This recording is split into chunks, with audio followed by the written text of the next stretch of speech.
Rivers and lakes make up less than 1/100% of our planet's water. They are among the least known of all Earth's habitats. Their dark depths provide hiding places for all manner of monsters. Huge beasts that are rarely seen, but which can strike with lethal power and leave no trace, leading many to doubt their existence. My name's Jeremy Wade. I'm driven by the need for a challenge. I'm gonna have to go for a swim. And fishing is in my blood. I've investigated reports of massive fish from almost every continent and discovered for myself that some underwater legends are more than just fishermen's tales.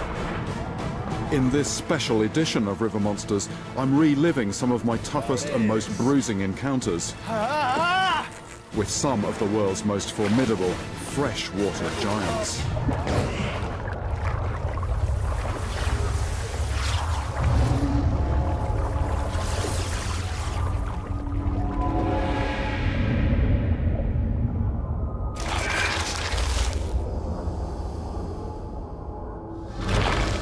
Up to this point in my career, even the toughest battles with the very largest fish had lasted no longer than 30 minutes. Then I heard about an epic 6-hour struggle to land a monster that in the end was simply too massive to weigh. Incredibly, this Moby Dick of river giants was totally unknown to science until just 20 years ago, even though it lives in crowded waterways right under the noses of millions of people.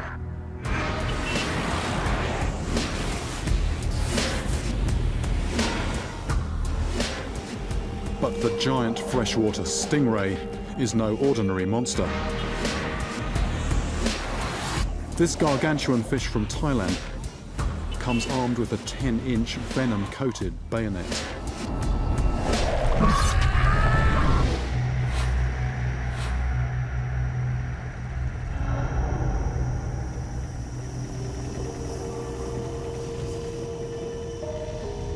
When fisherman Pung San hooked one of these monsters, rather than cut the line, he decided to try and bring it in.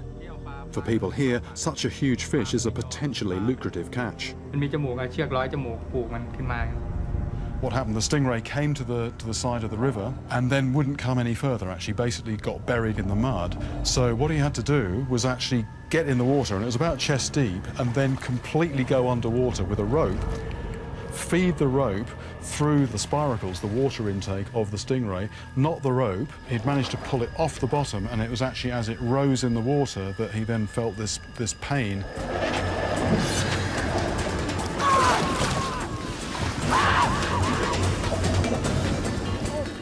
The wound was actually just numb to start with.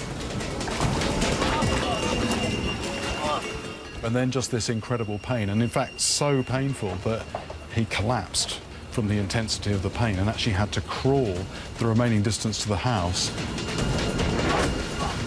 This was something that wasn't going to go away on its own. It did need urgent medical treatment.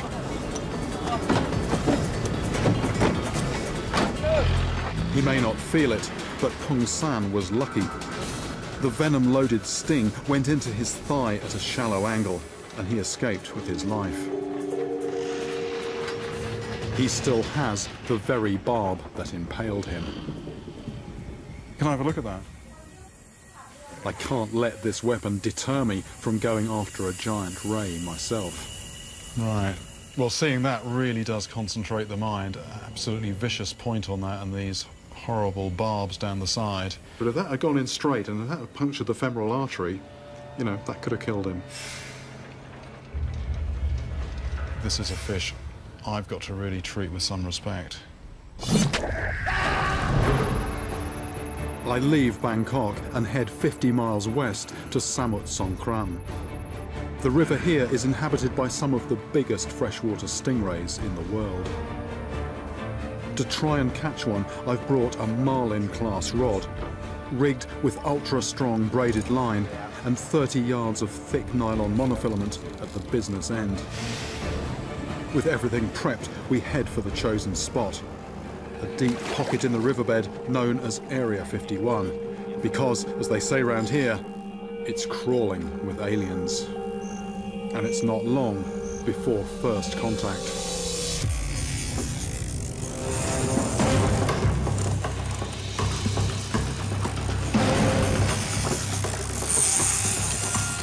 It's spinning the boat, it's spinning the boat. Something powerful swings the boat round, then glues itself to the bottom. This line shouldn't go. The rod's always a bit of an unknown quantity. Ah! Ah! Just have visions of this rod suddenly shattering and getting a face full of fiberglass and carbon fibre. That's pulling down, that's pulling down. There is quite a real possibility of this thing pulling me in.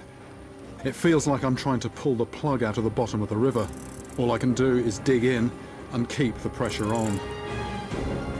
But after 30 exhausting minutes, I haven't gained an inch. Ah. Ah. This isn't like any fishing I've ever experienced, and I start to wonder if I can cope.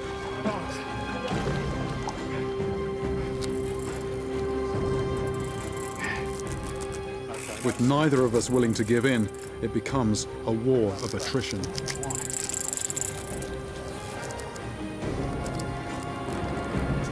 I've been told it's 1 hour, 5 minutes so far. We're into about round 8 now. Oh, look at that, look at that, look at that. It's taking line. That is taking line fast. This thing does not like being bullied. I just decided I was going to, show it who's boss. And the fish is saying, no, you're not the boss. For another 40 minutes, we're locked in an energy-sapping stalemate. Come on. Right, I've got the initiative. Whoa! Ah! Then, after nearly 2 hours, a breakthrough. I think it's come off the bottom. There was a sudden sort of break of suction. My arms are cramping up and I'm close to my breaking point, but I finally got the measure of this gigantic fish. It's about 1.5 meters below the surface. Here it comes, here it comes. I'm just seconds away from seeing what must surely be one of the world's biggest river monsters.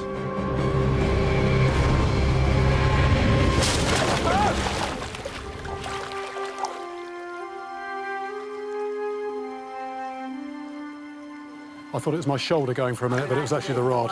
Not too long, yeah? Rod's too long. Eventually, after 2 hours, something was off the bottom. We were trying to get the net round it. The rod went, and the fish escaped. It wasn't quite in the net. And to make matters worse, I found out later that the battle had also left me with a snapped tendon.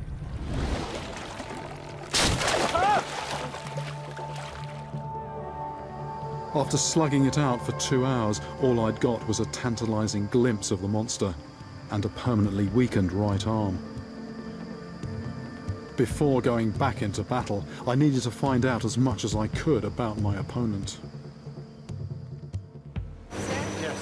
Dr. Ning from Chulalongkorn University in Bangkok is one of the few people trying to study the giant freshwater stingray.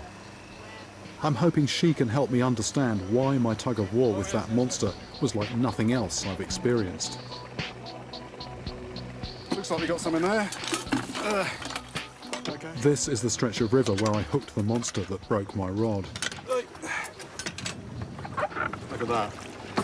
That's what's on the bottom here.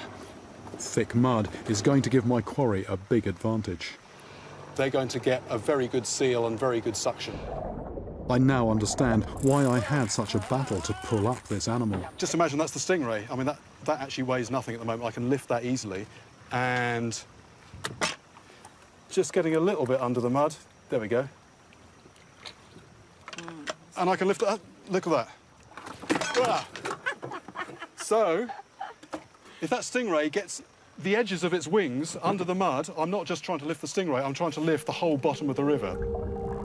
The stingray has all the advantages. Bringing such a monster safely alongside the boat requires a shorter rod. Right, it might surface, it might surface, it might surface over there. After another back-breaking fight, I've finally got a second chance to land one of these otherworldly giants. It's under the boat now, the fish is under the boat. I don't want to be lifting it while it's under the boat. I think it's coming this way again. Ah, it's just squashing my fingers, it's squashing my fingers. It's gone this way. It's right, gone this way. Okay. See the water boiling there?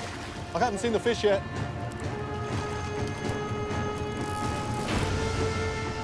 It's near the surface. I've just actually seen the lead.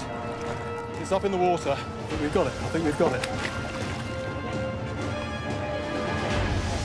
Back of the net. We keep well clear of its 10-inch barb and race back to the shore where a team of scientists is waiting. They are on hand to run tests that will help further our understanding of this animal. But first, Dr. Ning has to secure the barb. Later, she will attempt to collect a sample of venom before releasing the fish. It takes 7 people to heave this huge beast onto its front into a position where we can measure it.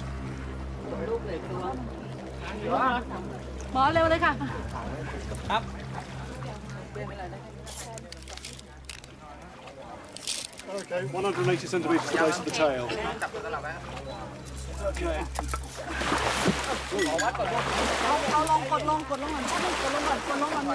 Head down forward. Go for the wingspan. 1 metre 91, nearly 2 metres across. 191. At around 6 feet across and roughly 400 pounds, this female stingray is the largest fish I've ever caught from the river. Then, as I'm still trying to comprehend this strange giant, an extraordinary spectacle. So we've just got the fish into where the scientific team is. And literally, as we sort of pulled it in the net, it's actually given birth to 2 live young. Dr. Ning uses ultrasound to see if there are any more babies still inside. This is the first time that scientists have been able to gather information from the fully developed pups of these stingrays. On the ultrasound, there's the dark line, which is a cavity, and then there is a lighter shape inside it. So apparently that is the baby stingray still inside. See the baby moving? I thought I had 1 fish on the end here. It looks like I've got 1, 2, 3, and another one inside. 4 fish, 1 hook. Like many sharks, stingrays give birth to live young. When they emerged, these babies had what looked like a small cap on their stings, presumably to prevent internal injury to the mother. These safety catches quickly drop off, though. Within moments, the twins are armed and ready to defend themselves. The babies are taken away for tests, but will soon be brought back. The great thing about these fish here, these 2, is that they are, pretty well fully developed. They might be being born a little bit early, but I think they are definitely going to survive in this river, particularly with that 2-inch prong on their tail. There's not a lot that's going to come near them. Meanwhile, Dr. Ning turns her attention to the mothership. There is one final sample to extract. Okay, I'm all in. Just be careful. Right, we're now going to take the toxin. Okay, I'll help you. By analysing this poisonous slime, scientists may one day discover how the venom works.